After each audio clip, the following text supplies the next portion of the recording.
Сәлеметсіздер ме, құрметті әріптестер, студенттер. Бүгінгі пәніміз ерелік қорғаныс. Соның ішіндегі бүгінгі тақырыбымыз қысқаша тюхталу. Мен Жезқазған қаласындағы Жезқазған индустриялық-гуманитарлық колледжінің тау-кен және электрмен қамтамасыз ету пәндік циклді комиссиясының оқытушысы Оразбаев Қазбек Найманқазыұлы. Жалпы қысқаша тюхталу деген ұғыммен бәріміз таныспыз. Ол күнделікті тұрмыста да, өндірісте де жиі кездесіп, электроэнергетикалық өндіріске аса зардабын тигізіп жатыр. Енді сол ұғыммен тереңірек таныссақ. Жалпы қысқаша тюхталу деген ұғым қайдан шықты? Қысқаша тюхталу дегеніміз бұл потенциалдары әртүрлі нүктелердің, яғни электр тізбегіндегі бір-бірімен байланысуы. Яғни ол қысқаша тюхталу деген сөздің шығу төркініне мысал келтірейік. Мысалы, бұл қарапайым 220 вольттық электр тізбегі.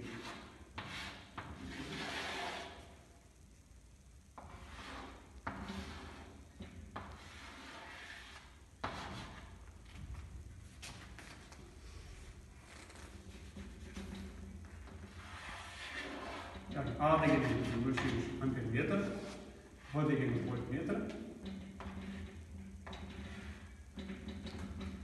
Ал жүктеме ретінде қуаты 100 ваттық қызыр лампасы. Енді бұл А суреті, яғни қалыпты номиналды жұмыс режимі. Біздің лампамыздың қуаты 100 ватты құрайды. Бұл жерде тізбегіміз номиналды режимде жұмыс істеп тұр. Енді Ом заңына байланысты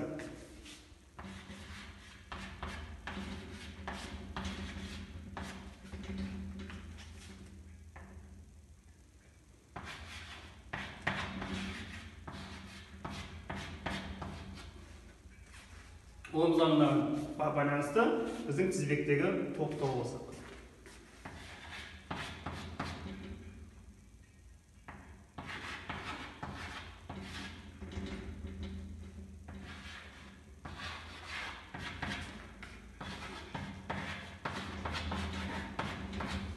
Тізбектің тоғы шамамен 0,45 ампер.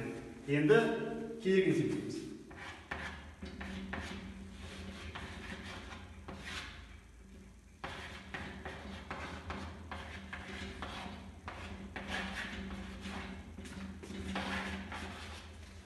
Кедергіміз шамамен 489 омға тең. Бұл тағда қайтарып өтеміз, қалыпты жұмыс режимі. Енді егер қысқаша тюхталу орын алған кезде қалай болады? Ол үшін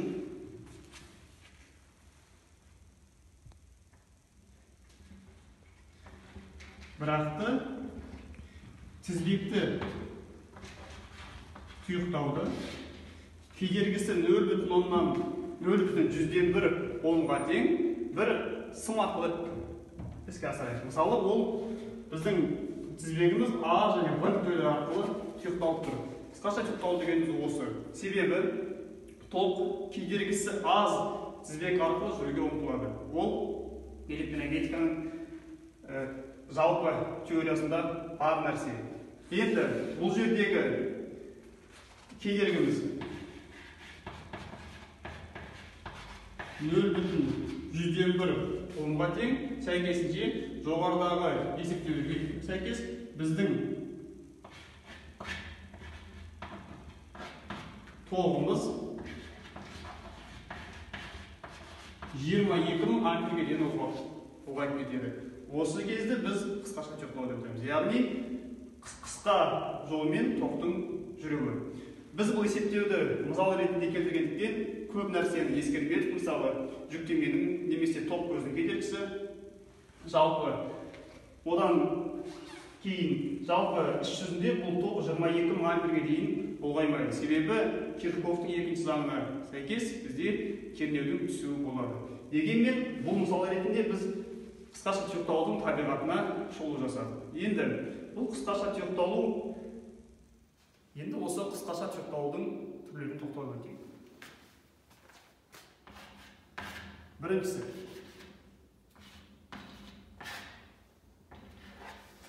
үш фазалы қысқа тюхталу. Үш фазалы қысқа жүкталудың басқа жүкталуларға қарағанда айырмашылығы, бұл жерде фазалардың айқасуы орын алмайды. Яғни бұл жердегі тоғымыз симметриялы түрде өтеді. Сондықтан да үш фазалы тізбектерді есептеген кезде дәл осы үш фазалы қысқа жүкталу тәсілі қолданылады. Екіншісі, екі фазалы қысқа жүкталу. Яғни екі фазаның арасындағы болатын қысқаша жүкталу. Бұл жерде фазалардың айқасы орын алады, яғни токтың жүру жолы бір-біріне симметриялы болмайды.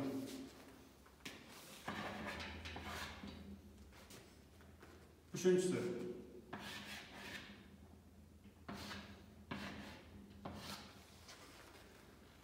бір фазалы қысқа жүкталу.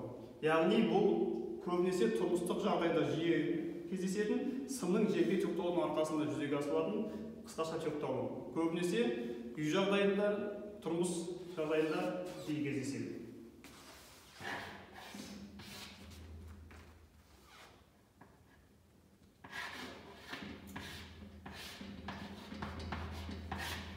Төртіншісі, екі фазалы жерге. Бұл жерде екі фазамыз жерге жүкталады. Бұл ең көп тараған қысқа жүкталулардың бірі болып саналады. Жалпы статистикаға сүйенсек, 65% қысқаша жүкталулар дәл осы екі фазалы жерге қысқаша жүкталудың үлесіне тиеді. Және бесіншісі,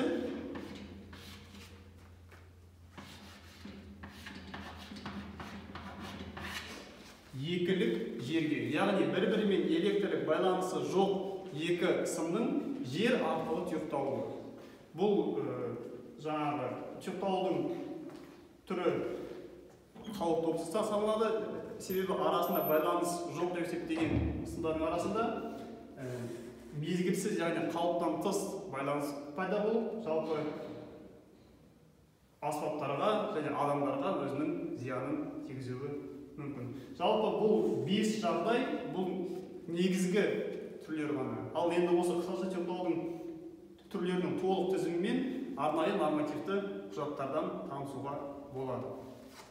Ендігі ретте осы қысқаша жүкталудың пайда болу жолдарына тоқтасақ, бұл неден пайда болуы мүмкін?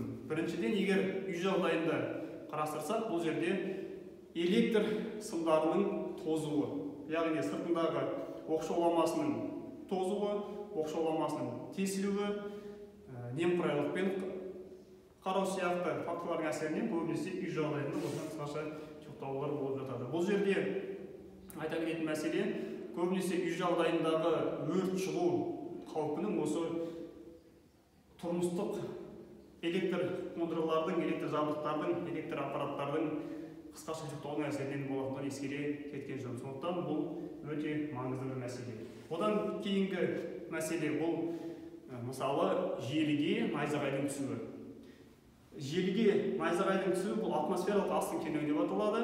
Және бұл жерде бір ескеретін жайт, бұл сымға тікелей найзағай түспесе де, соның жанындағы аумаққа түскен найзағай сымның маңайындағы ауаның ионизациясын туғызуы мүмкін.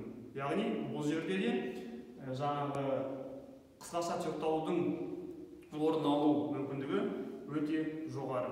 Одан кейінгі мысалы адами фактор. Адами фактор, яғни адамдардың немқұрайлылығы немесе өзінің ісінде қате жіберуі қысқаша жүкталуға алып келуі мүмкін. Мысалы, сымдардың фазаларын орнына ауыстырып қою немесе бекітпе жұмыстарын толық дұрыс ережеге сәйкес орындамау осындай қысқаша жүкталуларға алып келуі мүмкін.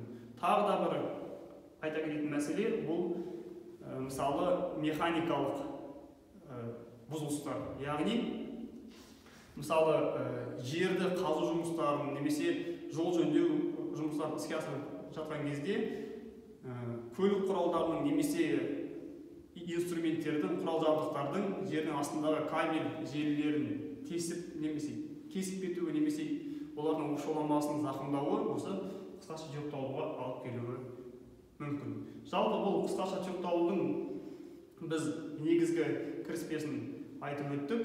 Қысқаша жүкталудан жалпы оның зардабын тартқаннан гөрі оның алдын алған әлдеқайда экономикалық жағынан да қауіпсіз жағынан да өте тиімді болады.